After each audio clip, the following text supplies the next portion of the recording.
League of Champions. This is week 6. We have Violent Tendencies versus Fleeting Frenzy. I'm Alligator, and I'm joined by Death Unbound today. Yes. Glad to be here. And I do believe both these teams are fairly close to each other. We have Violent Tendencies ranked 5th in the overall standings, and then we also have Feeding Frenzy ranked 6th. So both are kind of in the middle. And I hope this game's going to be just as good as Voltage versus Mako, which I don't know if you saw any of that, Death, but that was a really close game going down to map 5. Oh, okay. Was it back and forth, like both teams going So over what one? happened is Voltage ended up taking the first 2, and then Mako took the second 2 and almost came away with the reverse sweep, being that Lijiang, they had to go to the 3rd map on Lijiang. Oh, wow. Well, hey, nothing wrong with it going down to the wire. That's always more Oh, fun yeah. to observe anyways. But So, both teams are ready to hopefully go, this game so is just... keep going. Yeah, both teams are ready to go, so yes, let's get yes. into this. So our first map is Blizzard World. So this is an interesting map here, right? Because Blizzard World, most notably, can be played a variety of different ways. You can run almost any composition here. Towards the first point, I'd say it's a little bit more bunker favored. The second and middle point is looking more like a dive and mobility favored portion. And then the last point, of course, is more static compositions, a little bit of death ball. So I'm not really sure what styles the two teams here really want to go for, but there's definitely a chance we could see how they like to play the maps out as far as this one right here, and how they change as the map progresses. I know from Violent Tendencies, I've definitely seen a very strong defense come out of this team. They were able to hold one of the top teams during a 5v6 disadvantage, and they were winning so many fights. So, Okay. they have a strong hand going into this matchup right now. It looks like, though, both teams are going to be running with the double shield composition. I mean, we've been seeing that quite a lot, especially in ladder currently. Whereas both of them are also running a Baptiste. I don't know, how do you feel about these current lineups right now, with the only real differences being a Moira Mercy and then the DPS? Well, specifically, I think that when you're looking at the Violent Tendencies composition, they have a McCree and a Hanzo. So they're trying to play for a more ranged angle, right? They're trying to take out the competition before they get to them. Meanwhile, when you look on the other side, you see a Doomfist and a Genji. Those are close range, melee range fighters. They're really going to want to get in and mop up in close range. So it's going to be the real question here. Can they get in there and get those kills, or will they be killed before they get there? And it looks like Feeding Frenzy is starting to move forward, definitely coming around the side of the point, going around where the roller coaster is, instead of using the low ground, instead of trying to take the high ground. And it looks like Feeding Frenzy is just trying to get in there. Doomfist really pushing in. Baptiste running with that Immortality Field is going to use that fairly early on, still behind the shield, not really useful. However, Gravnica is going to take out Numelisa with that Rocket Punch, and will allow Feeding Frenzy to really start pushing in without that healer. Violent Tendencies is really at a severe disadvantage. Ike taking out top 500 Widow, but Feeding Frenzy will fire back, taking out an actual Falcon, and it looks like this point is going to Feeding Frenzy very early on into this fight. Oh, that's catastrophic right there. They lost that point extremely quickly. Ike is going to be staggered out there in the back, dying late. He does almost have his ultimate, but that's a really late kill. They're going to get a lot of payload progression here, at least around the first corner, if not maybe even middle way through this second portion of the map here. It does look like Feeding Frenzy is going to start to move up, taking a few people up on the high ground, trying to get around those shields of Violent Tendencies, and Dragon Blade going to come out from the Genji of Feeding Frenzy. Gravnica having his ultimate ready to go, but it doesn't look like they're going to need it. Dragons will come out inside of Violent Tendencies, but not going to catch anybody, and this payload is going to continue to move forward. Very massive picks for Feeding Frenzy. Where do you think Violent Tendencies went wrong there? I think personally, what their biggest issue was that they were unable to deal with the Genji's Dragon Blade there. The Genji's Dragon Blade is not going to be stopped by a Baptiste Immortality Field in most cases, because he can just destroy it with his slashes. So they really had no way to mitigate that damage and really kill him and get the kill that they needed. And right now, seeing them still get this ultimate, that's a huge ultimate for Mike. Getting the whole team low there, but it looks like with the supercharger out from, they're just not going to be able to clean them up. Oh wait, actually, if you look closer, it's kind of even, but it's just, looks like they're delaying the inevitable a little bit, yeah. It was definitely more of a delay of the inevitable, as that payload was so close to being pushed with so many picks going in favor of Feeding Frenzy. It just didn't look like Violent had any way to hold that. Which is even worse in my opinion because they're committing ultimates and losing fights. So when you commit ultimates and lose fights, it's worse twofold because now you have to build up even more ultimate charge to try to get a winning fight if you're not getting picks outright. And it seems to me that these fights at this point are being, you know, sort of cleaned up by the ultimate. So it's looking pretty rough because right now, Feeding Frenzy is in here on the third point with over 4 minutes.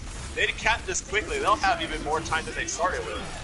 With a Dragon Blade coming out from top 500 Widow, taking out 2 picks, and with that Dramatic Flux taking out yet another pick with it, and that Genji taking out 4 picks on his own, it looked like for the most part, and basically almost causing an entire team kill for Violent Tendencies. This is really rough here, especially because you see that now Melissa has gone over to the Lucio to try to counter that Genji Dragon Blade, but she just did not get the ult charge needed to counter it in time.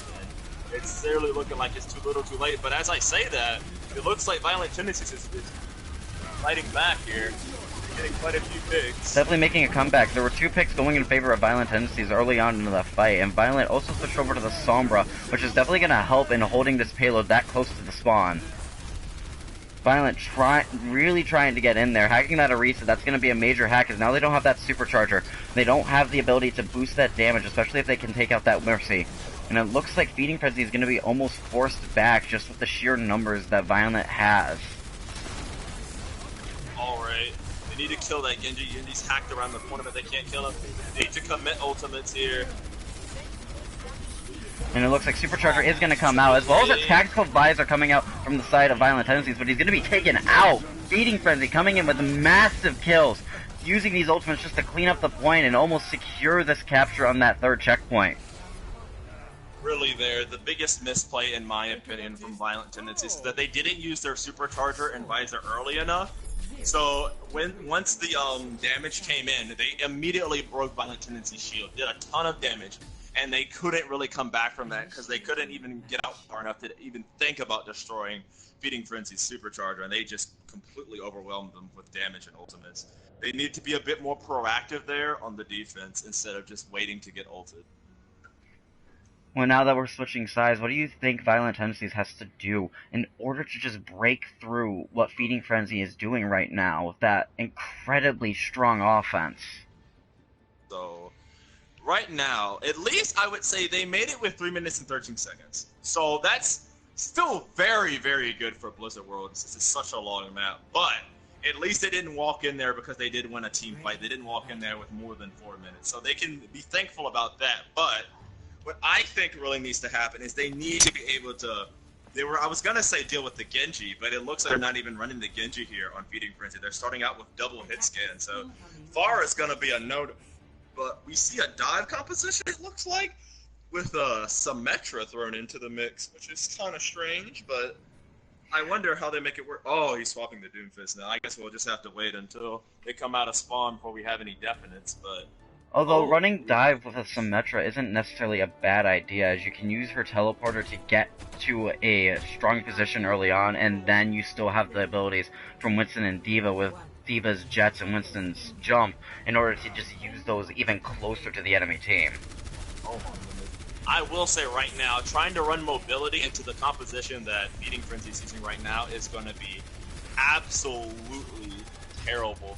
Mostly because of the fact that they have both the Mei and Symmetra turrets for crowd control, along with the abilities from their tanks. So they have to execute a near flawless dive if they're going to want to win a fight here. And it looks like the dive is going to start going in, with Winston using his mobility to just jump into the air and try and keep him out of the sight of Feeding Frenzy, but it's not going to matter as Feeding Frenzy takes an early 3 picks into that fight, with Hex looking like he's just going to to the KYS off the map with actual Falcon being taken out. I mean, Violent Tendencies is not really showing that strength that they normally have. Well, what's really devastating there is if you're going to run the dive composition against this comp, you have to dive into the backline and get behind the enemy tanks. The Violent Tendencies tanks kind of just sat there, and you have nowhere near the shielding nor the firepower that Orisa and Sigma provide, and they just got melted over time, unfortunately. But Orisa is going to fall very fast to Nexon, thanks to the aid of the Hanzo of actual Falcon. A Blizzard comes out onto the side from Feeding Frenzy with a Coalescence coming out to deal the damage that is needed in order for that Blizzard to be really used effectively, and Gravnikel will just be there to clean up the rest of the kills that the Mei had started. Just really good ult usage there. Oh, for sure. What these fights are turning out with on the side of Feeding Frenzy is they're very efficient team fights, if you notice their ultimate economy. They're winning fights with 1 or 2 ults at the most, and that's allowing them to sort of cycle those ultimates into the next fight. Because here, you see, they're going to have their Symmetra wall, which in general, for most teams, is a sign of a disengage, at least until it wears off, and that's going to be eating into their time bank, because they just aren't going to be able to set up anywhere near as large of a time bank as Feeding Frenzy set it this time. They're really running low on their opportunity. Violent Tendency starting to push in, using that Rox to just stun. It looks like they stunned the Sigma, but the Symmetra wall is going to come out. But an Earth Shatter comes out, but there's nobody there to capitalize off of it. Resurrect onto Poggywoggy thanks to Numalisa, with Mew Mew Gen taking out the Orisa from Feeding Frenzy, but a nice Sigma ultimate is going to bop everybody in the air and deal so much damage, keeping them away from that fight, and it looks like Feeding Frenzy once again is going to walk away with a victory in that team fight. Well, here's my biggest question for that team fight. If you look at the Violent Tendencies Lucio, see? Yeah, they had their ultimate that fight, and they just decided not to use it. I'm really questioning why they didn't use that ultimate as a means to try to sustain, because you see their DPS ultimates are almost up. They might have been able to turn that had they stayed alive. Now, I'm not sure. They have to be able to actually get to them to be able to use their last ultimates of the Dragon Strike and the Barrage to try and win this fight. Although they also will have the Sigma ultimate as well. Like, almost there, charging his ultimate up. We have a Widow ultimate coming out, but I don't think it's going to really be used that effectively. But a massive Rocket Barrage taking out 3 picks and almost securing this chance for Violent Tendencies to really start pushing forward. 45 on the point, and looks like they're going to kill the last one there from Feeding Frenzy. But they had to use both their DPS ults to really push that forward. Well, they really only used the Rocket Barrage to secure that. I don't know why they used the Dragons in that, but I guess for good measure. I mean, as the saying goes, better late than never, but they have a long way to go. They even want to think about coming up comparable to completing the map, because remember, the Frenzy team completed their run through the map with time, so if Violent Tendencies doesn't get there with enough time, they will only be able to fight for a draw on this map. They will be unable to win. Well, the good news is this Hanzo is almost already at another ult, and it looks like they're going to have 4 ults. Violent Tendency is going to have 4 ultimates going into this next fight, whereas Feeding Frenzy will really only have feasibly 3. But that Symmetra wall is still going to be very powerful. Oh no, Reinhardt's. Oh, there comes the beat. Shatter comes out, but it's not going to catch anybody. Instead, Feeding Frenzy is going to fire back using a Coalescence to take out the Mew Mew Chan on that Lucio and force Violent Tendencies back to their spawn. Another absurdly efficient team fight from Feeding Frenzy there, winning another fight with 2 ultimates, and still having more in the bank there, and even more close that they'll definitely get in the next team fight. So, Violent Tendencies have got to break this soon, or they're just going to be fresh out of time and look. The good news is, though, Nexon is coming up with yet another Rocket Barrage, which if he can make it just as big as the last one, it can be useful in holding Feeding Frenzy back, but with a Meteor Strike coming out from Doomfist, that Symmetra just cleaning up actual Falcon, it looks like Feeding Frenzy is going to walk away with yet another win in this team fight, forcing Violent Tendencies away. Violent Tendencies just not looking very strong right now. With the late death. Oh, that's awful. At this point, we're looking at one fight territory. They have to win. Now, what's most important here, they don't just have to win this fight. They have to win another fight at the end of the second point, more than likely. So they really have the work cut out for when it comes to Dragon's gonna come out straight onto the point. It's not gonna catch anybody, as it was so easily broadcasted where it was going that the entirety of Feeding Frenzy was just able to avoid it.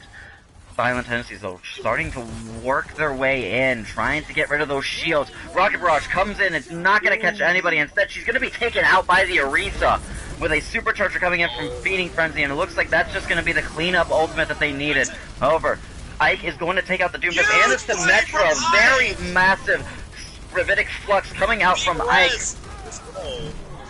With a nice stun onto that Moira, knocking her out of her coalescence. There goes massive healing from that ultimate. And this could be Violent Tendencies' chance to just start pushing forward if they can do something. A very nice shatter is going to knock down the Orisa and the Lucio. And the Orisa is going to fall to that charge, with the Reinhardt is almost escaping with his life. But next in there, with the Reaper to take out top 500 Winnow, and it looks like the Violent Tendencies is forcing Feeding Frenzy back, at least for the time being, in order to push this payload continuously forward. And they get another res out onto the Reinhardt there. Oh man, we're looking out here. Falcon has his Deadeye here to try to zone them out. Hopefully he can be able to allow them to get the point here, if needed. Deadeye coming out from Falcon. It's going to catch two, both the heroes, massive Deadeye! That's going to be exactly what Violent Tendencies needed in order to push this payload that final few inches. That's beautiful. Alright. Now, it's kind of weird. I have to say that Violent Tendencies comp now is pretty unorthodox. It doesn't really look like anything, you know, special here, but it seems to be working for them. They're pushing it through. They won those last team fights. They still have a bit to go through the third point here. And they really are in a situation where they can't lose at all. They have but the big thing in this, though, is Gravica has switched onto the Sombra, which is going to lock out a lot of these abilities that Violent Tendencies needs in order to keep this fight going. Especially with that Lucio sound barrier. You hack that Lucio, you lose a very powerful defensible, as well as his ability to speed you up and heal. Oh! A kill onto that Mutagen, that's going to take out the sound barrier. All Violent Tendencies have is the Valkyrie, and it looks like it's not going to be used, and they only have about 30 seconds left to make any substantial push into this. Did you notice that again? The Lucio had the sound barrier and decided not to use it to survive the Sigma ultimate. I'm not sure what's going on. That's the second time in a row this game that they could have potentially swung a fight and just decided not to. I'm not really sure what's going on there. If there's a miscommunication, or that just looks very odd. Violent Tendencies, though, coming in. They have all 6 ults. This is going to be a massive push for them right now. Not getting any picks with those ults so far, but a nice Deadeye taking down the Genji and the Orisa with the Fire Strike, taking out the Supercharger. Now, Feeding Frenzy has no more damage buff outside of the Mercy. Sigma going to follow the actual Falcon, just being a terror on this McCree right now. Stunning on that Moira, Dragon Blade coming in from top 500 Widow yet again. Sound Barrier finally coming out from the Lucio of Violent Tendencies, and it looks like Feeding Frenzy is doing everything they can to keep Violent Tendencies out. A massive EMP catching everybody on Violent Tendencies. And it doesn't look like Violent Tendencies is going to give up this fight anytime soon, though. A Resurrect onto actual Falcon almost completely cancels out that EMP, with 2 picks going in favor of Violent Tendencies, and it looks like they're going to just be able to push this payload all the way. Hammond coming in to stall as long as he can, but Violent Tendencies not giving up on this fight. Deadeye to zone out the point. It's going to instead stun the Sombra, killing her and allowing that point to be captured. Okay. Did not expect that to happen, especially when that EMP went off, but most importantly, the supports from Violent Tendencies really kept everyone alive there, making sure that they didn't die, and as well as nobody on Violent Tendencies took any crazy angles that allowed them to be instantly bursted. After that, they really had a big break when it came into being able to focus some of those members of Feeding Frenzy down and finish that fight out, get some ultimates, clutch up. But they are, even with that, they are now in a situation where they're unable to win this map. The best they can go for is a draw. And they lost the first point so quickly the first time. They really are going to have to do something different if they want to make sure they hold on to this thing. And what's even scarier is all Feeding Frenzy has to do is just take that first tick in this time. And they have 3 minutes to do so. Oh, it looks like we're going to see the double shield once again come out from Violent Tendencies, using that Symmetra and that McCree once again. Instead, it looks like they're going to be using the Lucio and the Mercy over using the Baptiste. They must not have really liked the way Baptiste was working in that first defense. Whereas when it comes to the Feeding Frenzy, they're going to be running a Sim Bastion, using that form of offense. Definitely probably going to be using that teleporter to really get back onto this backside, I think. I think so as well. I think it would be absolutely devastating if they're able to actually get this Bastion set up, because there's really nothing on Violent Tendencies team that can efficiently kill this Bastion. There's no Junkrat, no Pharah, no Hanzo. There's nothing that can immediately just burst the Bastion down, unless McCree or Symmetra get some lucky shots in. And with double shields, that's just going to be very difficult. So they've got to play keep away a bit to try and see if they can allow for an opportunity to get a pick. Oh, Immortality Field gonna be taken down, but Poggywacky going to fall to the Bastion, where Numalisa is gonna bring her back up, but that's a Resurrect out, and it looks like that's gonna be the opportunity for Feeding Frenzy to really start pushing it, as they know that Resurrect is no longer something to worry about. With 2 picks going in favor of Feeding Frenzy, that Immortality is gonna keep everybody up, with Baptiste using that Amplification Matrix, guaranteeing this win for Feeding Frenzy, it looks like, as that point quickly ticks away to Feeding Frenzy. Biggest issue there for that map for Violent Tendencies, in my opinion, was the fact that they had such an abysmal defense. They had no real way of equalizing unless they were in that kind of a situation. They really have to work on that defense, which is kind of odd considering that you said that they held, 5v6 at one point before, but they are really going to have to play better defense if they want to be able to win the series. Oh, most definitely, but we are going to go to our next map, which is going to be, Nepal. One of those more difficult maps that you can run a variety of different things on, and it's hard to really get a read of what your opponent is going to do. I will say, though, that given that we saw the double shield so prevalent on Blizzard World, I think that's the composition that the two teams may default to. We'll see if they want to play something different. We did see that whenever Violent Tendencies decided to run the dive, it wasn't really too successful. But I think we may very well be seeing more double shield. That may also mean that we're seeing more Symmetra, because Symmetra in this meta with the double shield is just so powerful, with being able to just crank out so much damage and charge her beam for free. And it's in safety behind her own double shield. She really can get a lot of value very easily. So I definitely think that since we have apparently 2 players on both teams that can play Symmetra, we might be seeing some more Symmetra in this map and also in the later maps going forwards. It does look like Violent Tendencies is planning on making some substitutions, and they have 4 people that they can sub in. We have Icrease, Spooky Assassin, that game guy, and Morlock, the captain of Violent Tendencies. So, a variety of things that they can really do to change things up for them in order to really walk away with some wins here. I'm not sure exactly. I think that the biggest thing that they need to do, in my opinion, is get that support ultimate usage on point, because that could change some fights that would allow them to possibly win more out overall. Because obviously in the game of Overwatch, you're going to lose some team fights.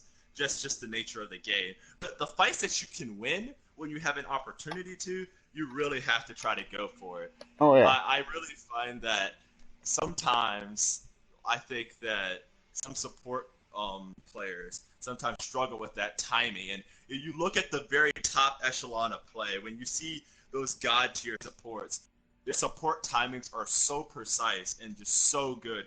They can even get their support ultimates off before a Sombra can EMP, because they're just so good at it. And that's just a skill that I think that they're really going to have to hone going forwards. And really, because top 500 Widow seems to be the dominant DPS on the side of Feeding Frenzy. So they really have to shut him down if they want to win this game. That's kind of like the roadmap that I'm seeing. Shut him down, and your team really has a chance to pull through, because he seems to be their carry, I would say. And it looks like we are going to see 3 people sub in. We're going to see that game guy come in for Poggy. Falcon is going to come out, and Morlock is going to go in. And we're also going to see Numalisa come out for Spooky Assassin. Some major changes coming up right here. that game guy is definitely a strong tank, and I believe this is closer to the team composition that they had when I saw them hold in a 5v6 disadvantage, and really coming out and bringing out some of their stronger players. We're also going to see Ikri come in for Nexon, another really strong DPS from what I've seen from Violent Tendencies, so they're definitely bringing out some more of their big guns. It's kind of like in the inaugural season of the Overwatch League when NYXL would bring in Pine, their big boss Pine. You're just seeing some of these major players coming in. I find some of these swaps maybe a bit odd. I don't know that swaps necessarily may change what the situation of the game is. We'll have to see. Maybe their captain has some plan that he's trying to execute, and he's trying to get that going forward. I'm not entirely sure. I haven't really been in any of these scrims between any of these two teams, so I have no idea what sort of like strategies they may be sneakily trying to pull out here to try to win off. But hopefully he's got something in mind when he's making these major swaps to the team all the way going through the match. And it may just be a simple thing as these players weren't available at that current point, so he's swapping them in now, and this was originally what was supposed to be the starting lineup. So that's also a possibility of what could be going on right now. Both teams all ready to go, so let's go into our map number 2, Nepal. Now, there are 3 maps in Nepal. You have Sanctum, Shrine, and Village. What do you think is like the most important map to tank in this map? Like, which one do you think is the easiest to take, and which one would you think is the hardest? So, when it comes to flipping for sure, Sanctum is the absolute hardest one to flip in my opinion. Because of the way you have to attack. Typically, you have to come in, you have to sort of see where the enemy is positioned, you have to get onto the point safely, and you have to try to win a fight there. And it's so dangerous with that giant pit there. You could get booped on your way in when you're on the point, and characters like Lucio, Doomfist, what's another one I would think of? Winston, if he has his Primal activated. There's just so many characters with CC abilities that can knock you into the pit that it's very hard to retake. And of course, even for a mobile DPS like Genji or another mobile hero like Lucio, it's so easy to contest just forever and keep that point going. So typically I see first capture on a map like Sanctum is typically going to be the one that normally wins. Not always, but it normally get a big amount of percentage for doing that. Then on this map, I guess would be the second hardest because of the choke points. The choke points are pretty hard to get through. And I typically find that the last map, which I believe is Shrine, typically isn't too terrible. But it can be depending on how well they fortify their defenses trying to get in there. Especially it looks like these teams are going to be running fairly, fairly opposite compositions. We're going to see the Rhine Zarya come out from Violent Tendencies, whereas Double Shield is coming in from Feeding Frenzy, a little bit more of a dive with their DPS, whereas Violent Tendencies is holding more of a point hold composition, using that Lucio's just group healing just to keep everybody up when the Moira is focusing on somebody else. Gravnica, though, taking the first pick of the fight, taking on Morlocks, but Arcree is going to take out Gravnica. A nice trade going into there. But Violent did lose the Mei, which could be a very key factor in them holding this point right now. Feeding Frenzy looking very passive. They do still have the Symmetra alive. Now, this is really interesting here. This is a composition that really does well when it comes to the brawl for Violent Tendencies. And what they want to do is what they're doing. Make Feeding Frenzy fight you in close quarters, because that's where they don't want to fight, because they don't really have a character like the Reinhardt. Oh, a massive shatter taking 5 people, and all of them almost going to fall, with only 3 of them really being taken. But Morlock's taking out the Ana of Sugar Dad, and it looks like Violent Tendency is really coming back from what happened to Blizzard World. Oh, definitely. They played that perfectly. They completely kept them at bay, prevented the Feeding Frenzy from coming in, and they just straight up annihilated them once their shields are down. Looks like Feeding Frenzy is going to start pushing in, using this Sigma accretion to try and stun somebody out.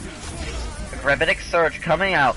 It is going to catch that game guy off guard, and now we have this top 500 Widow once again coming in with that Dragon Blade, taking out 2 picks and allowing Feeding Frenzy to really just take that point over, but they use so many ults into that push. Oh my goodness, they used 1, 2, 3, 4, 5 ultimates to win one fight when now Violent Tendencies isn't exactly at one fight territory. They could definitely touch, but they're in a situation where they're definitely very close to winning this match with just one team fight win. So I'm just really confused as to why they decided to commit so much there. It seems like a bit of a... But now that I say that, they're it winning doesn't this seem fight that outright without Feeding any Frenzy really ultimates. cares about the ult usage in that last fight, as they're just coming back using their normal abilities to make massive picks on the Violent Tendencies. I don't know, I think it might have been Violent Tendencies was just too split up in that push. That's what I definitely agree with you there. They really didn't come in together as much as they needed to, and this Genji and the Doomfist want you to be isolated. Ike wasting that shatter, probably hoping that there were more people there, maybe trying just to get that Genji out of the way, but it just wasn't used at the right time. That's a big yikes there. Meteor Strike coming in from Gravnica, not gonna catch anybody. It looked like he used it more just to reposition. We see though, top 500 Widow with yet another Dragon Blade. Morlock's using his own, is gonna catch the Lucio, but is not gonna catch more than that, instead being taken out by his opposing Genji. And I think right now, Feeding Frenzy has the upper hand in this. Oh, very late Lucio beat? It's only the Lucio and the Reinhardt, and he can't even stay alive. That was a terrible Lucio beat there. Especially when they could have used the Lucio beat to survive possibly the Gravitic Flux and the Dragon Blade earlier, but they were holding on to it for some reason, but now they don't even have it. They can just Dragon Blade's gonna come out from top 500 just to really zone them out, it looks like, and just guarantee that no one's gonna be able to touch from Violent Tendencies. I'm not sure there. I'm not sure why Violent Tendencies weren't able to really clean that up. They obviously had a gap in the ultimates where they were going to have an opportunity, but they just completely whiffed on all accounts. Dragon Blade got nothing, Earthshatter got nothing. They're going to have to get some value if they're going to win. And definitely Violent Tendencies. Violent Tendencies definitely had a massive opportunity to make a push back onto that point with Feeding Frenzy using 5 ults, and I think with both support ults going, I think there might have been some miscommunication there, thinking that they weren't going to win the fight, and both supports popped their ults, and they had already had the picks. Looks like, though, Violent Tendencies is going to be swapping off to the Junkrat instead, which I don't know how I feel about him coming into this map. It's only really going to work if Feeding Frenzy is going to push around the side room. Because if Feeding Frenzy decides to go across this bridge, or right next to the gap, Junkrat's not going to be as effective, as there's so many openings that those mines just really aren't, his grenades and those mines aren't really going to be able to do too much. I really have to say it here. I think that Feeding Frenzy has an advantage compositionally. When you're dealing with the double shield here and you're just playing the Orisa with the Hog, it can be very, very difficult to keep kills. But a nice hook on the top 500 Widow, with Ike coming in and taking out both the Orisa and the Mercy, and it looks like Feeding Frenzy is now going to take that as their sign to disengage. So, what they have to do, since I believe they still are playing an inferior composition, what they have to do is they have to make sure they get as much value out of Ike's shield as possible. Because overall, Feeding Frenzy is going to have more shield health. But they did get them off of the Pharah and onto the Genji. So they don't have to worry about the Pharah damage blasting their shield as much now, which is actually pretty good. It might be a lot more even now. And really, when you look at it as well, the Violent Tendencies team has more shield, right? They have a soldier and they have the Junkrat to just blast and Feeding Frenzy's shield. And that could be exactly what Violent Tendencies was doing with the Junkrat, was just using him more to just get rid of those shields. But a nice ult from Ike, taking out both the Orisa and the Moira, and that's going to be, once again, Feeding Frenzy's warning that it's time for them to disengage. They're not winning this fight now. That was excellent. One ultimate and a complete team fight win, and if you look at Violent Tendencies' ults, they have almost everything they need to hold on to this point for quite a while longer. Feeding Frenzy. Instead, they're going to be switching out to the Junkrat of their own. It looks like Feeding Frenzy is trying to counteract this Junkrat that Violent Tendencies has, but they're still running the double shield, meaning that they still might have an opportunity just to have the win in the shield war and come away with the victory in this fight. Hook on. I didn't see who got hooked, but a Gravitic Flux is going to come out from the side of Feeding Frenzy, which is going to take out Morlock's the Junkrat.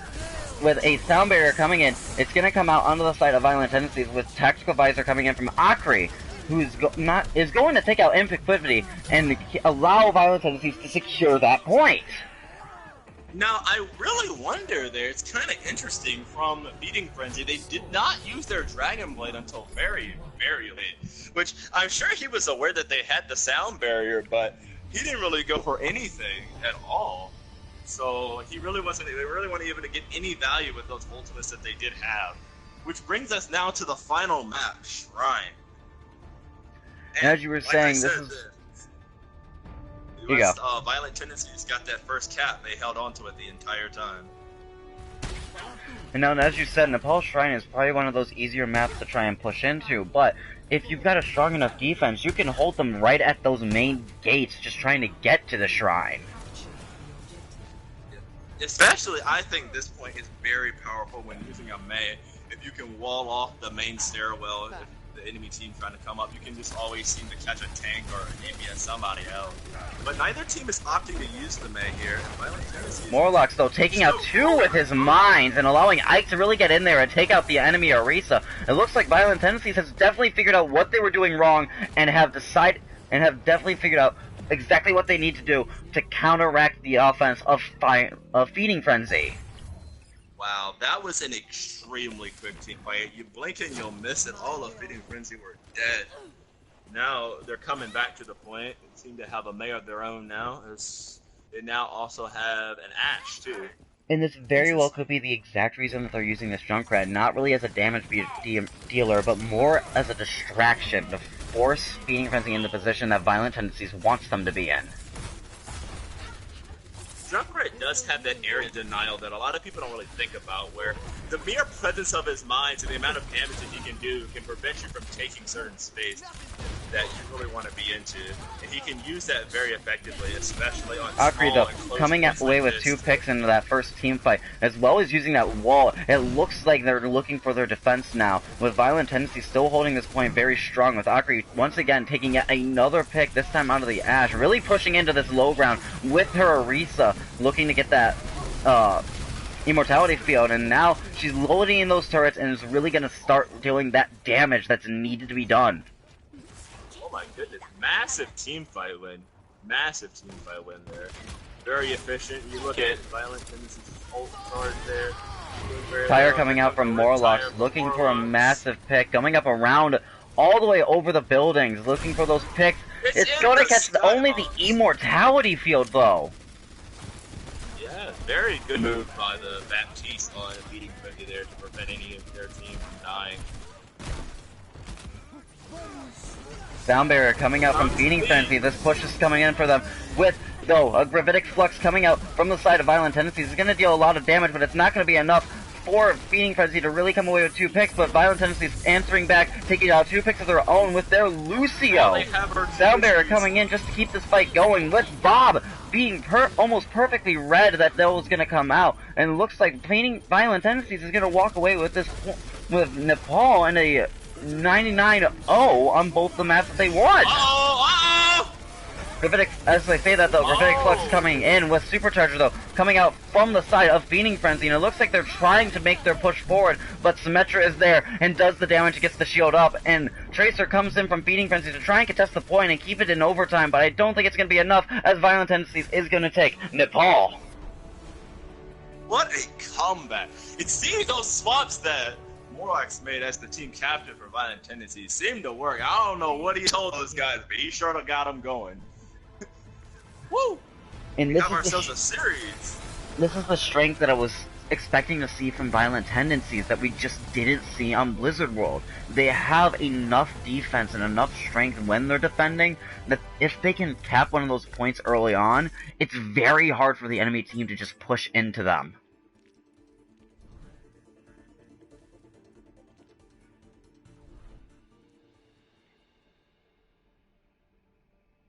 We are going to go into our next map, which is Temple of Anubis.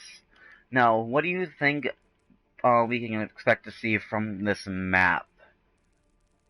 Well, when it comes to our Feeding Frenzy team here, they could play a variety of different things. I think that we could see either the Sim or the Doomfist come back out. And I think that we might also see possibly either Pharah or some of the Genji, because it seems that top 500 Widow has really been playing this Genji quite often this match. And when you look at it, you really see that Anubis is a Genji favorite map. On the side of Violent Tendencies, though, I'm not entirely sure what they want to play. I definitely think that they want to keep the Junkrat, because Morlocks has been doing so much work with that hero, especially on a close quarters map like Anubis, where on Nepal he was just getting nade after nade and then just really farming his ult and doing a lot of damage that helped break that double barrier composition that Feeding Frenzy seems to want to run right now. And I think that will be the key to their success if they really want to be able to win, get those Junkrat nades in there, break the shields when the team fights. As that especially works very well on defense, where the double shield has to walk through those choke points and has to aggress when you can decide to take better angles with your DPS. Very much so, although it is possible, though, that we might see the namesake of Top 500 Widow, because this is also a map, especially on that first point, you see Widowmakers so often, because you could just easily take that high ground right on top of that point and just lay in the damage, really being relatively uncontested unless you've got somebody on the other team really focusing you, and you'll basically need either a soldier, a Pharah, or even just your own Widowmaker to take the high ground above that choke. Personally, I think the best option is to just have any ranged DPS, not really Junkrat per se, but a ranged DPS like a Hanzo, like you said, a soldier, or even a McCree, just to, you don't really have to kill the Widowmaker in my opinion, but you have to keep her down. You just keep shooting at her, prevent her from taking that space, and she really won't do much of anything. She'll sit up there while she can, but if your shield isn't down and she can't really take any picks, then she's really just wasting your time. It's I say, a 5v6 at that point. You're unable to really have any impact on the game whatsoever. And both teams are ready to go, so we are going into our third map, Temple of Anubis. We're currently tied up 2-2. So this map will give one of these teams a lead, hopefully, if it doesn't go to a draw. Currently tied up 1-1. Oh, see, look at me. It's kind of hard to be 2-2 if this is only map 3. It can be, somewhere. But Violent Tendencies is definitely showing. I think this match could go to 2 and to map 5, just on that topic a little bit, because it seems to me that most of these maps are favored one way or the other. And a lot of times when you see that, I think it has to do with, individuals really shining on those individual maps and coming out and carrying it out for their team. So if that happens here again, we might end up with one of those teams coming out on top, and then the next one winning the next map. So. And it does look like we are going to see the Widowmaker come out of top 500 Widow, as I thought, because this is such a strong Widowmaker map. You could just take those high grounds and lay in the damage, and it doesn't look like Violent Tendencies has really anything to contest her right now. No, it does not. It looks like they won't either, because they're on defense. There's no real time to go back and swap. But you see, they have a Symmetra, they have the Junkrat.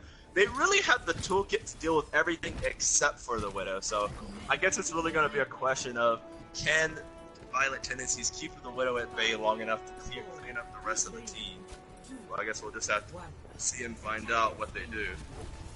They do have the double shield, so it's going to be hard for the Widowmaker to get an angle outright.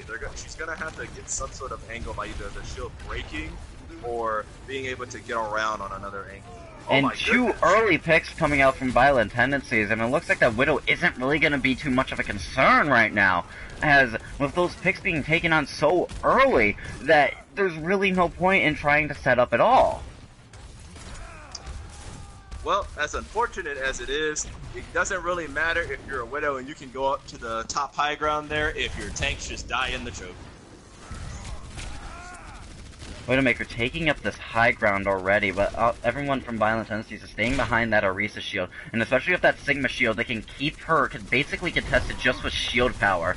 Akri, though, is going to fall to Shock of the Zarya, as well as Ike's falling to that Zarya as well, and it looks like Feeding Frenzy is really starting to push forward. Now that there's no shield play from Violent Tendencies, this Widowmaker just has free reign, taking out Spooky Assassin fairly easily with that Widowmaker, and it looks like Doomfist just used that charge for mobility, but Feeding Frenzy easily taking that point, it looked like.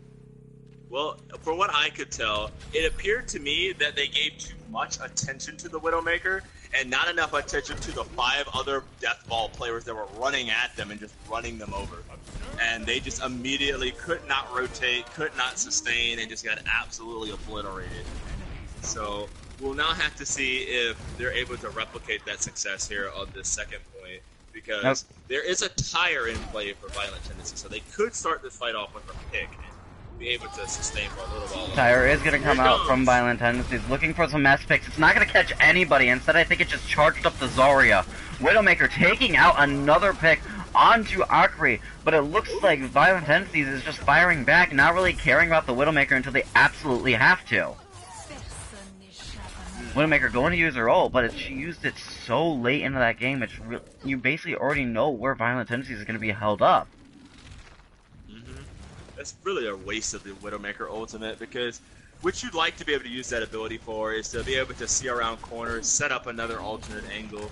You really want to be able to also give information to your team as well on, hey, this is where the enemy's set up, so they could choose a good pathing angle to go in, especially with the Death Ball, because you're fighting against so much firepower. You gotta try to conserve resources until you get into the team fight. Still on the Widow, he's setting up an angle down mid. Feeding Frenzy coming in through the same side that they were trying to push through before, but I don't think it's really going to work. Sound Barrier, though, coming out from the Lucio, going to keep everybody up with a Shatter coming in. It's only going to catch the Doomfist, though. Graviton Surge, though, is going to come out with a very nice beat drop coming out of the Lucio. That Sound Barrier just keeping everybody up from the team with the Coalescence coming out to just steal the healing that needs to be done. Top 500 Willow is going to take out that game guy, but it's not really going to be enough as another... another Infrasight comes in, but she's taking the picks. She's getting picks. Massive picks coming out of top 500 Widow, and Feeding Frenzy able to just start capping the point with only 2 on the point. Morlock's Riptire coming in, looking to get those kills, trying to keep Feeding Frenzy at bay. Going to catch the Moira, the first kill that Tyre has been able to get so far in this matchup.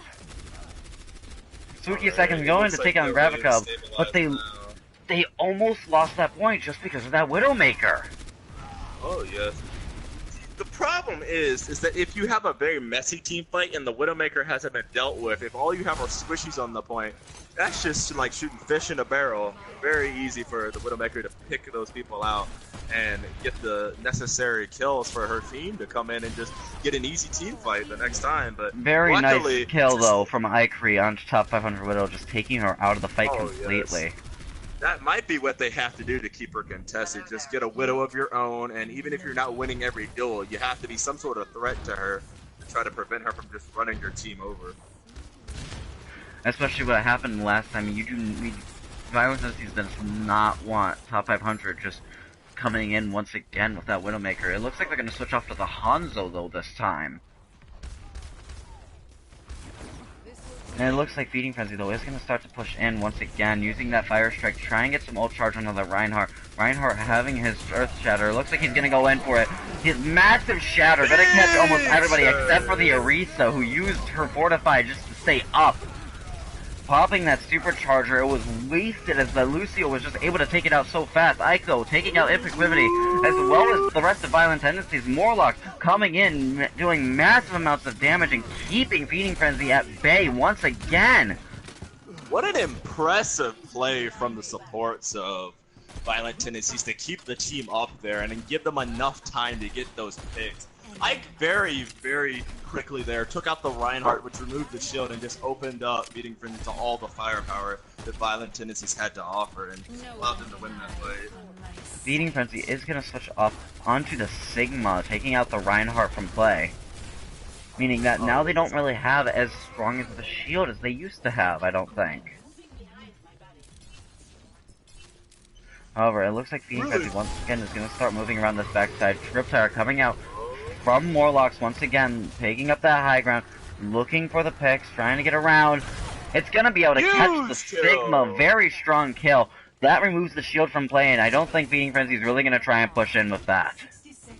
Well, that's absolutely perfect, especially because of the fact that, like you said, it removes the shield. They're unable to push.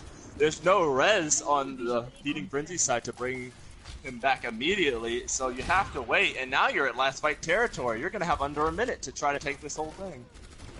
But the good thing that they have done, though, is they've almost were able to fully cap the point on that major Widow kill early on, so they might still be in a good standing to walk away with the victory in this map. 30 seconds remaining. Sniper duel over here on the left.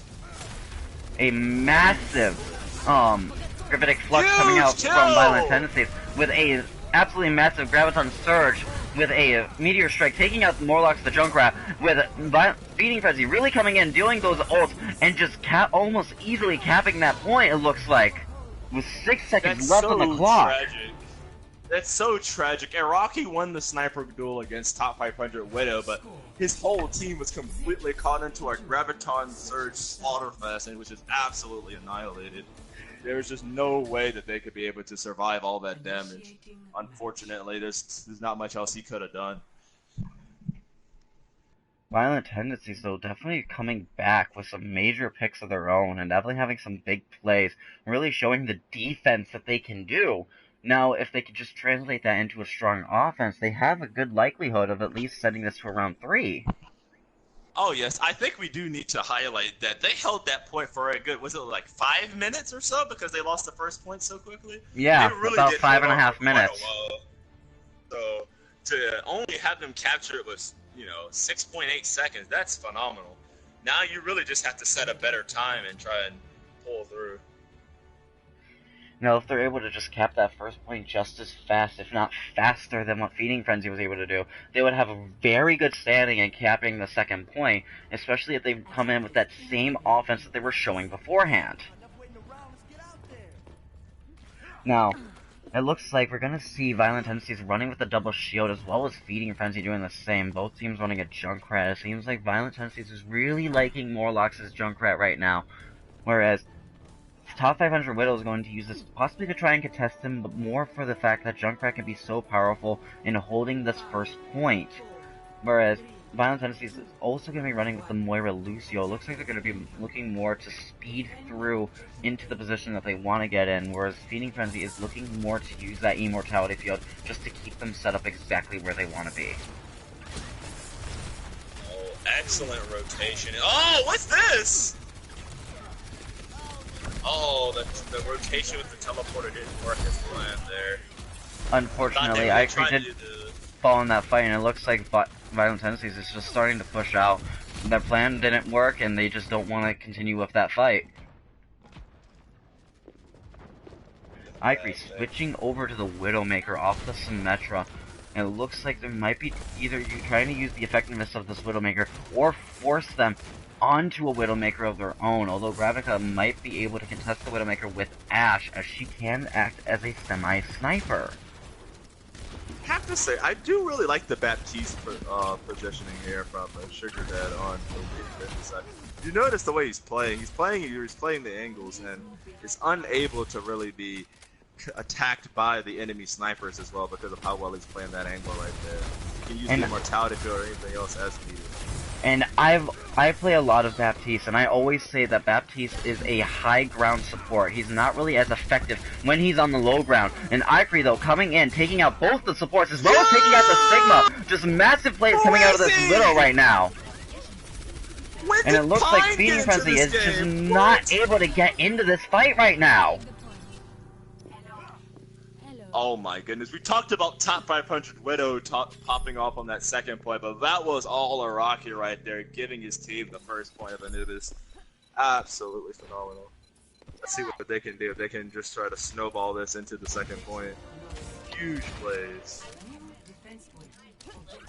Violent Tendencies are still running with the same composition that they were just using. Ikri coming up with a Infrasight very quickly. Another massive pick, taking out that Mercy and popping the Infrasight. It looks like they're going to force Gravica to switch onto the Widowmaker in order to really try and contest Akri, but I don't think it's really going to matter as the picks have already been taken. Gravica falling very quickly by the Junkrat of Morlocks. Immortality Field going to come in with that game guy falling to a Riptire, but it doesn't really matter as Violent Tendencies is just holding a very strong offense right now, really trying to push forward using that Coalescence, but it looks like they're stopping the push for some reason. Maybe they just feel like they've lost too many and don't really want to keep fighting. Critically here, Ike was killed by the enemy Orisa, and that really stagnated their ability to push as well as use the supercharger to increase their damage and really clean up. So hopefully they'll be able to push it this time. That was such a phenomenal start. Riptire really coming in from Morlocks, looking for the backside of that point, but they're all in an Immortality Field. It doesn't look like he's going to be able to catch anything. No, it does not. Oh, here comes Akri the taking out the high ground with another massive pick, taking out the Baptiste. That removes the option of Immortality and the option of a Amplification Matrix, and he's also looks like he's going to take out top 500 Widow and almost guarantee this victory for his team of Violent Tendencies. Sigma Ultimate coming out from the side of Violent Tendencies, throwing it out, taking out two people. The Orisa is going to be forced out. What a huge ultimate, keeping them from touching the point in time. Oh my goodness, that was phenomenal. 4 minutes on the time bank. Oh, that's perfect. Now 4 minutes versus 1. All Violent Tendencies have to do is just have a better defense on point A, and this map is almost theirs. And I do believe that Feeding Frenzy is going to be having to attack first, as they have less time. So that means all Violent Tendencies has to do is just hold that first point and stop Feeding Frenzy from taking that first tick, and they're almost guaranteed to win on this map. Looks like Feeding Frenzy is going to be running more of a dive composition, using top 500 Widow on the Genji and having a Winston Diva composition, whereas Violent Tendencies is going to be running the Orisa Sigma, with Morlock still staying on that Junkrat. Really just, I think they're using him more as a zoning ability, rather than getting a major damage dealer. Whereas Akri, I think, is being more of the damage dealer coming out from Violent Tendencies at this point. Really? That's interesting. I think that Morlocks is doing damage, but I think that he's just not doing maybe as much damage as you would think to get pure frags.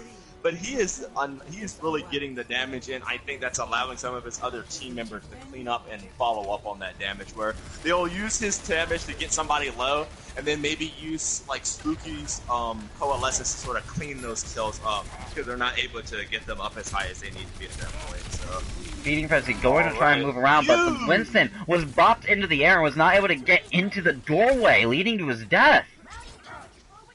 This is bad for Feeding Frenzy, but we'll see if they're able to sustain here. It doesn't look like they're going to get killed off. Feeding Frenzy already has 30 seconds left. They have to make a push now. Akri, though, taking down top 500 Widow with those turrets, and I don't think Feeding Frenzy really has much ground to stand on, as this is the moment that they need to make that push. With almost just about 10 seconds left on the clock, they need to push in. Massive Riptire, though, coming from Morlocks, and that's almost going to guarantee this win for Violent Tendencies, it looks like right now. Feeding Frenzy has no way to push into this. Diva touching the point to try and force it into overtime, but she's going to fall very quickly, and it looks like the contest is just still trying to come out as best as they can. Top 500 just touching the point, moving back and forth, but he is going to fall to the Moira, and a hard hold from Violent Tendencies. Oh, yes. A little bit of a pull there from Ike to pull those guys into that Riptire. They get destroyed, and after that, there's really no way they're going to win. They've got to hold on for a little while longer, but now the match is in their hands. They can decide their own destiny. They have 4 minutes and 17 seconds to take point A on Anubis. Let's see if they can do it. Now, although Violent Tendencies is in a good standing right now to be able to take this map, it's still possible that Feeding Frenzy can walk away with a draw, as I've seen a lot of teams be able to just hold so strong in this first point. It's really going to come down to exactly what Feeding Frenzy does in order to counteract this. And I think what's going to be the key points of this is the fact that they're running the Sombra right now.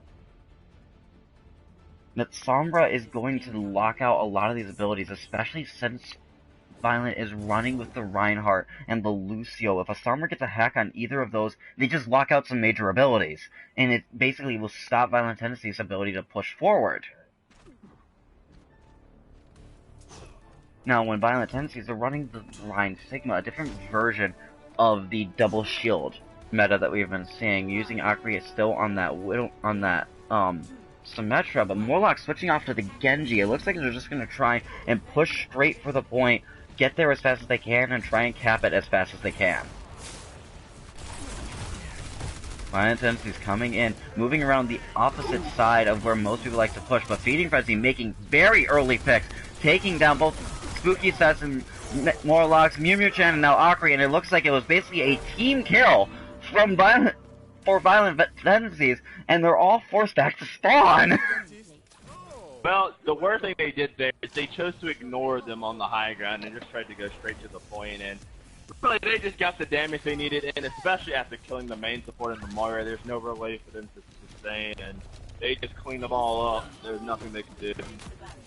500 Widow taking out Akri. They no longer have that Widow, so they no longer have the major force of Akri's Widowmaker right now coming into this fight. That turret coming in is going to start dealing damage to the Orisa, but it is going to be taken down at least.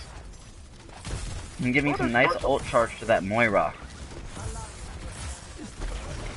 Especially when you look at this, you wonder if Violent Tendencies looks at the fact that they have that huge time bank, and they start maybe playing a little bit more risky like they are here, and they start making these mistakes that I'm seeing, and they start feeding, and next thing you know, they're going to be unable to complete it. Let's hope that doesn't come to that, but they're really not getting any success going right now. They keep running their heads into this thing, not getting any progress. And now we're coming into the major point that Sombra is used very importantly right now. With her EMP coming up very shortly, it's going to be able to be used to just lock out so much time from Violent Tendencies. Akri still playing on this Widowmaker. It looks like it's gonna be a fight win instantly. And they lose somebody else again. They just can't get through these choke points without losing people. Some top 500 Widow not even needing to use this EMP right now, and just gonna move around the backside, starting to deal that damage. That game guy trying to do what he can to keep people away, but a very massive gravitic flux going to deal a lot of damage. Ike though is going to take down Antiquivity, and that could be Violent Tendencies' chance. But EMP comes in, as well as a Riptile though coming out from Morlocks, which is going to take both the Gravica and Sugar Dad. It's on the point! No one's on the point! No one's there on the point, and it looks like it was just about a capture. But it looks like Feeding Frenzy is going to be able to still continue to hold this, just about losing that point. That was almost a complete C9 there. They were so busy fighting on the side, they almost didn't even make it back to the point. Morlock's almost solo capped that himself. Oh, so tragic. But now all Feeding Frenzy is going to be back and ready to fight. They also switched over to the Hammond, switching off of the Sigma, which might be even more of a stalling mechanism for Feeding Frenzy right now. Shield coming out from Feeding Frenzy to block up all this damage from Violent Tendencies. They have to push through that shield, and that's exactly what Feeding Frenzy wants them to do. Top 500 Widow takes out Ikri the Sombra. Ikri switching off of the Widow to move on to the Sombra. Very interesting pick, and I don't know if it's going to work out for them right now. Ike using that super treasure, trying to get the kills, but it's not going to be enough. Feeding Frenzy using everything they have just to keep this fight in their favor and come away with the draw. It looked like I was right when it comes down to this kind of scary. You started this entire situation with 4 minutes in your time thing, and now you're unable to do anything. You're completely locked out. They're gonna have mines here more than likely, 97% with the Hammond there. And they're gonna have a lot of ultimates too. You don't have much to work with. You're gonna have to find some way to make this work, not lose anybody. Hammond ultimate coming out straight in the middle of where Violent Tendencies is trying to push from, but all the mines are actually up top. Violent Tendencies moving straight for the point and starting to really push in, trying to get as many picks as they can. Ike taking out 2 picks of his own, with Sombra EMP coming in. It's going to catch everybody that was there from Violent Tendencies, but it's not going to be enough because Feeding Frenzy is there with a Sombra ult coming in from Violent Tendencies, and it looks like Violent is going to be able to take Temple of Anubis. Oh man, down to the wire, but they finally got some clutch kills and ultimates together that managed to allow them to get that point. But in my opinion, that took way too long. Hopefully, if they don't play with the heartstrings as much as we move forward, because that was really long. Now we're going to go into our 4th and possibly final map, which is going to be Havana, our escort map. Now, what do you think is going to be some of the key things to watch out for coming into Havana? So, on Havana, typically, we typically see it being a long-range map, especially that 1st and 3rd point being where if you can set up for some snipers, you can, on defense, really hold a major advantage. We also see Bastion used on that map as well, due to the high grounds and the hit scans as well.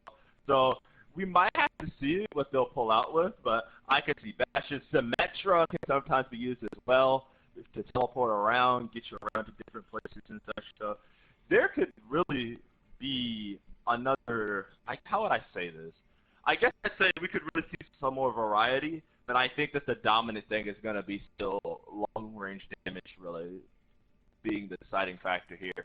And it's been a lot more even between Iraqi and top 500 Widow sort of dueling it out on the snipers. And that's been really interesting to watch to see as the game has gone on.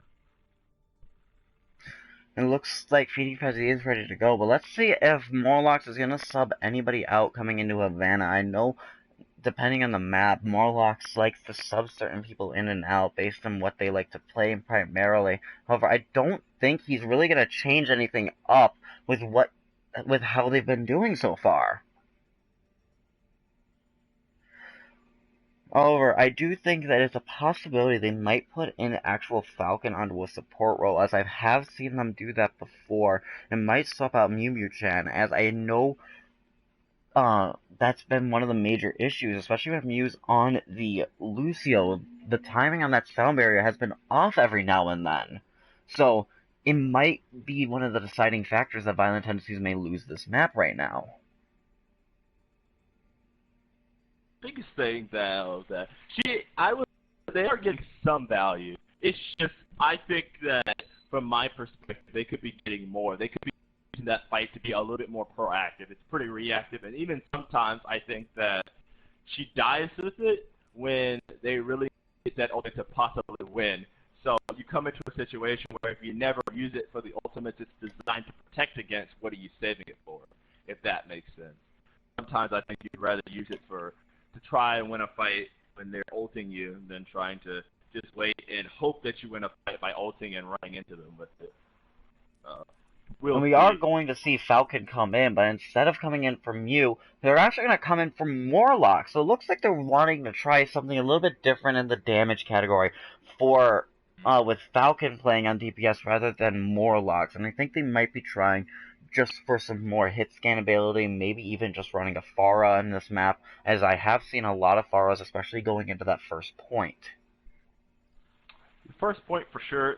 Last point, you might see Pharah as well. Second point is a bit difficult for Pharah because it's inside that warehouse area, and there really isn't as much space for Pharah to get that maneuverability to just plow on through like she can on the other points. When you're playing Pharah, you want to have that massive skybox so you can really determine your own movements and be able to move around freely so that you don't get caught or in a very predictable path for the hit scan. Just go boom, now you're dead.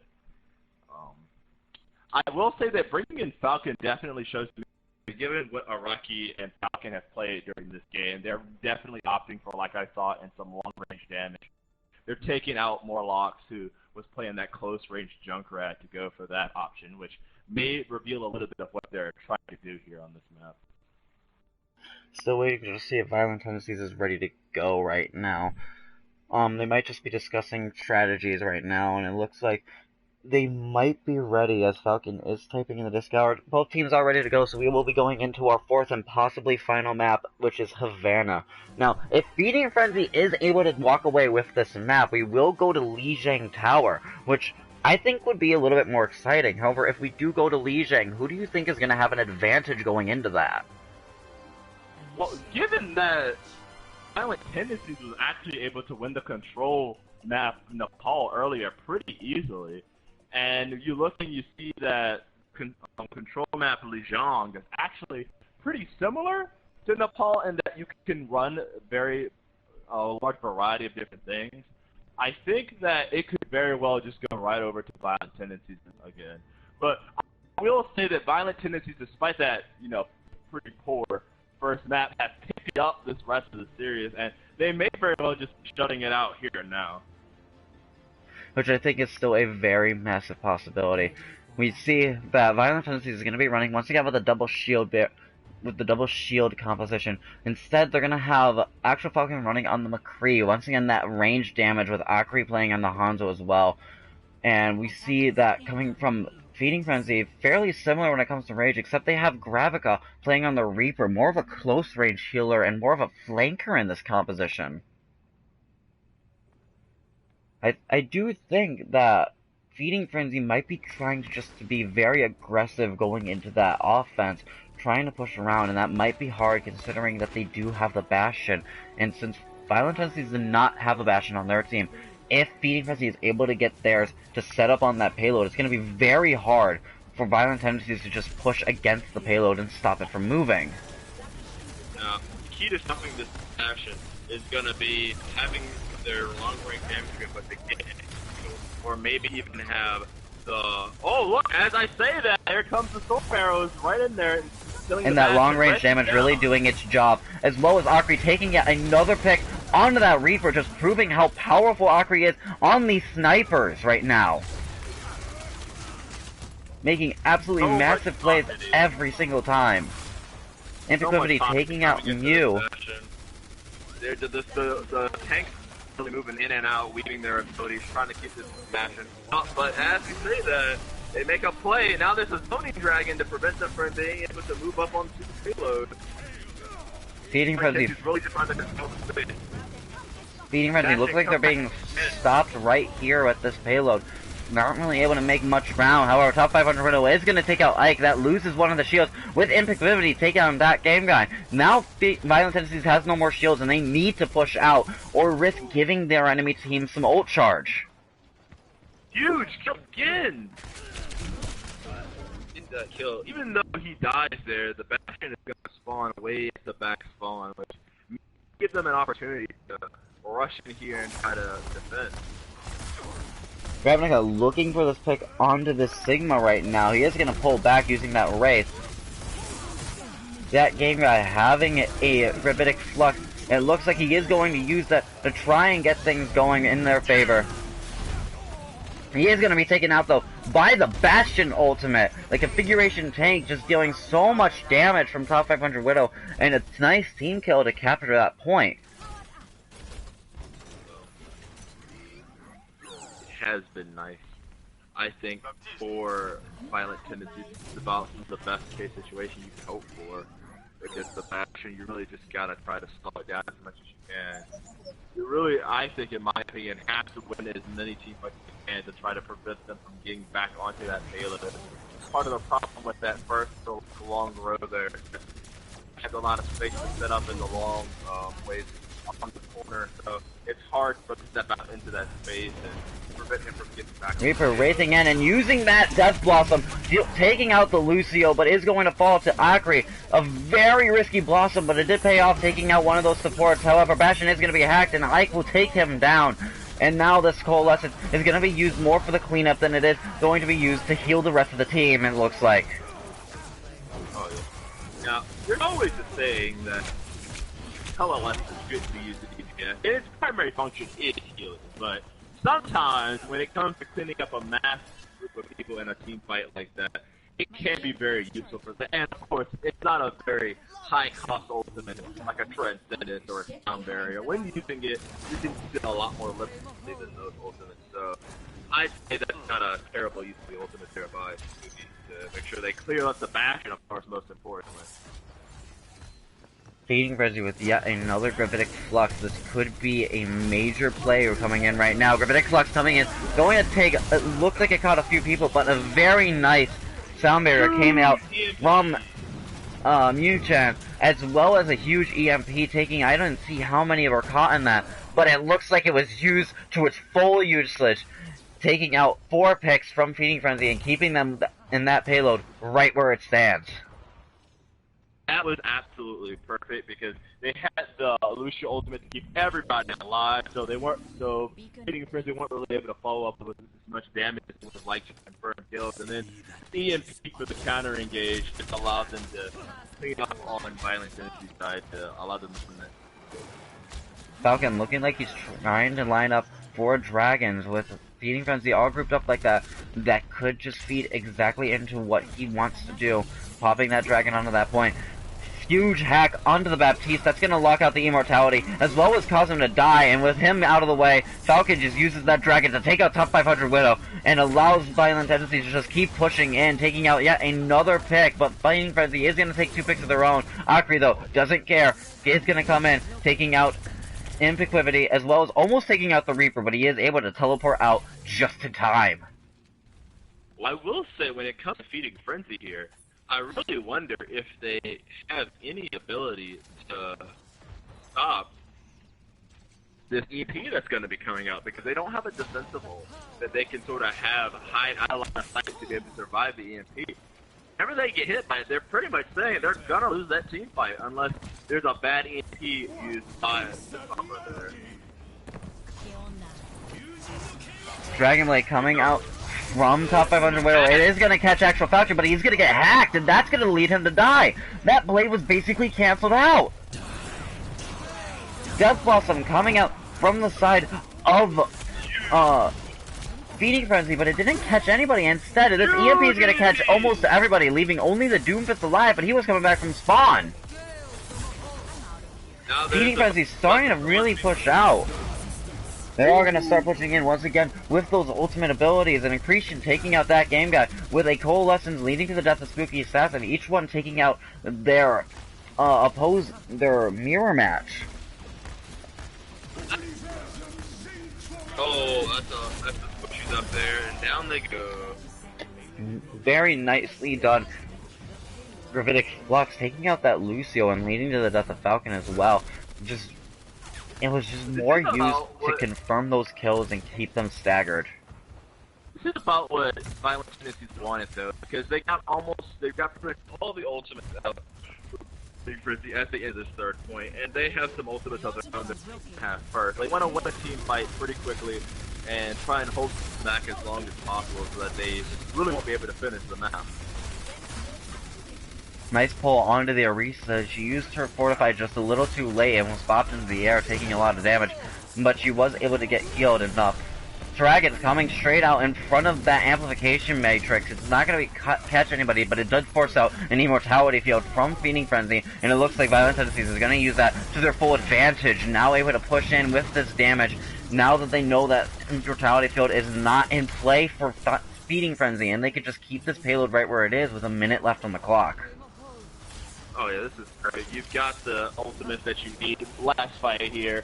What we should see here is a clean Violent Tendencies here to just close out, but you never know. Feeding Frenzy may make a play here, get some picks, and push through regardless. It's going to have to come down to execution. Sound Barrier comes out from Violent Tendencies as well as the Coalescence. We see the Sombra, though, get detected because of the Moira Coalescence coming out from Feeding Frenzy, but she is going to take out the Reaper, as well as be able to teleport out. Muchan taking out top 500 Widow on that Doomfist, using the Lucio, and with Akri still having that EMP, it's going to come out, going to catch 4 people and lead to the death of Sugar Dad. And it looks like Feeding Frenzy is all but cleaned up with about 10 seconds left on the clock. I don't think they have much chance to really push for this payload any further. Oh, I'm not sure. Well, he did touch. Overtime will be initiated. Boom! Overtime is initiated, but it's going to tick down fairly fast. Hammond coming in just in time to keep that overtime clock ticking, but it's not really going to be a lot for them to keep this fight going. As picks continuing to fall in the favor of Violent Tendencies. Hammond getting hacked. That Hammond is dead. Once a Hammond gets hacked, he is out of that match.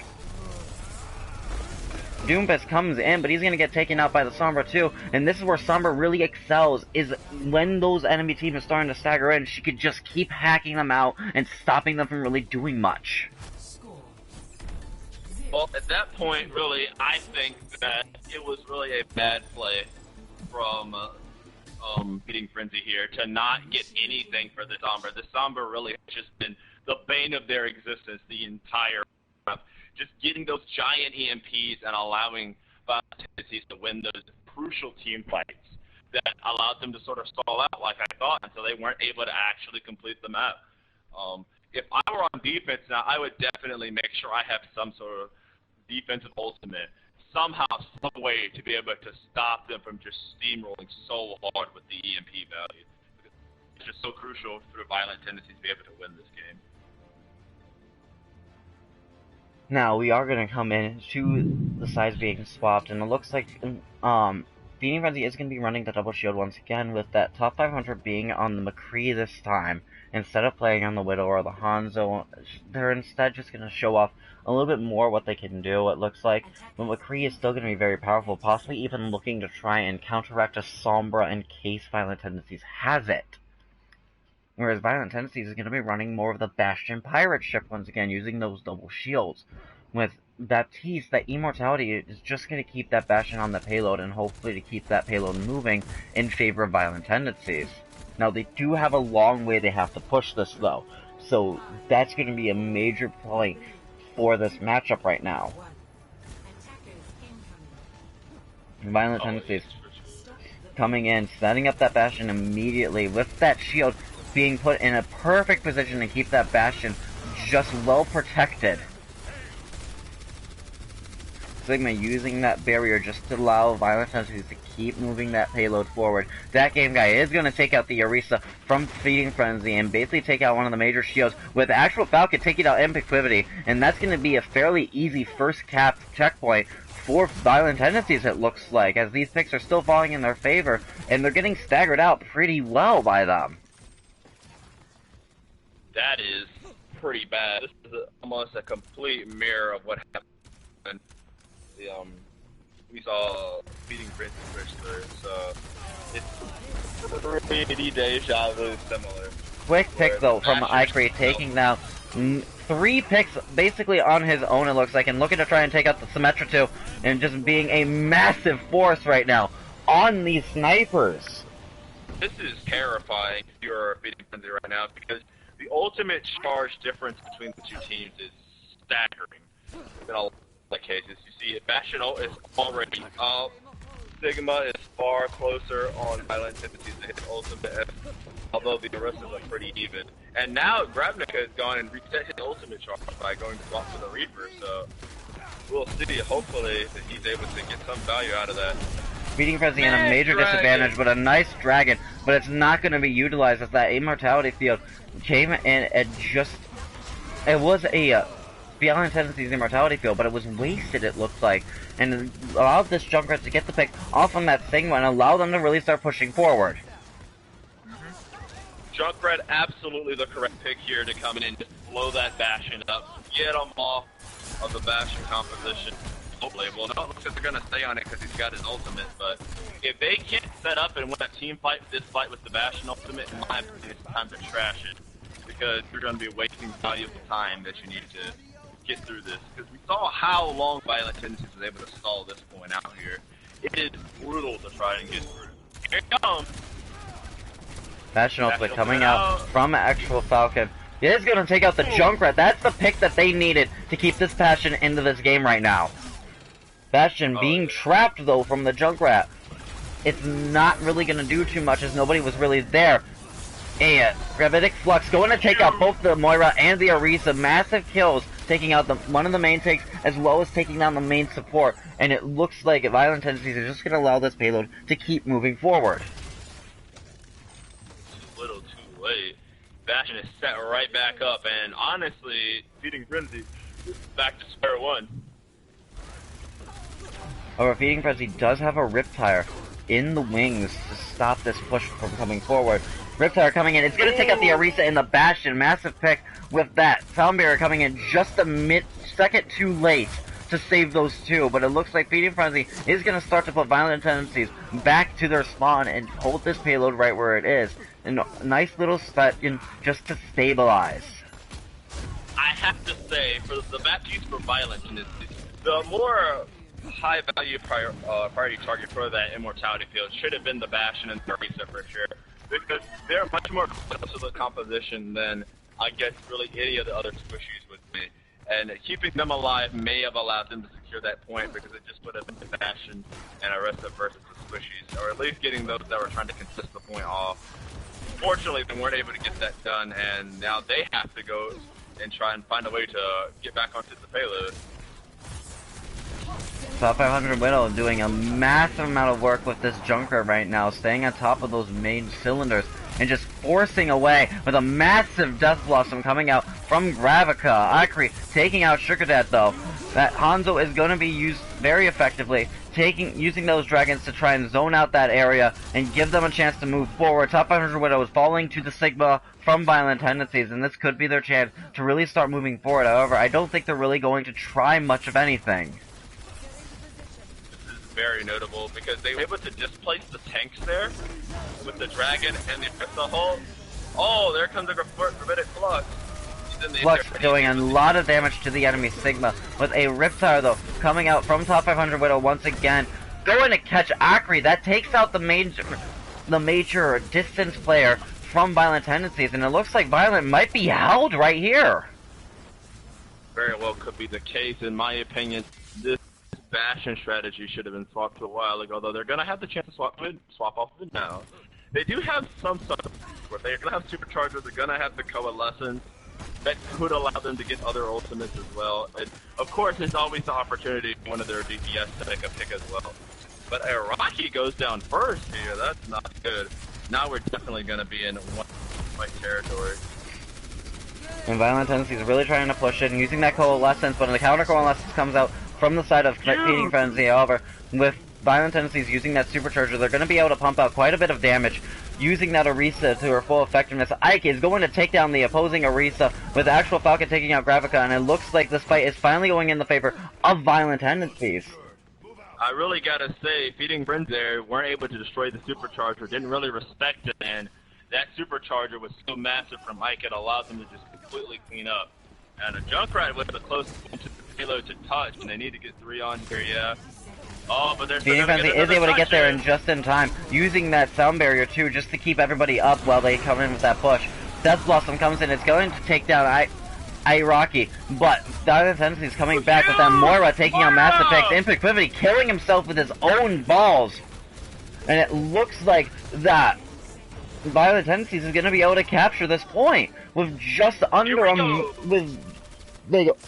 almost in overtime. 6 seconds left was on that point. Honestly, they really had an opportunity there with the beat coming in and their Orisa being able to touch. I thought that Feeding Frenzy was going to be able to catch up, but it looks like Violent Tendencies had a little bit more in the tank to clutch that out. Here we go here, though. 1 minute remaining. Gravitic Flux coming out from the side of Feeding Frenzy.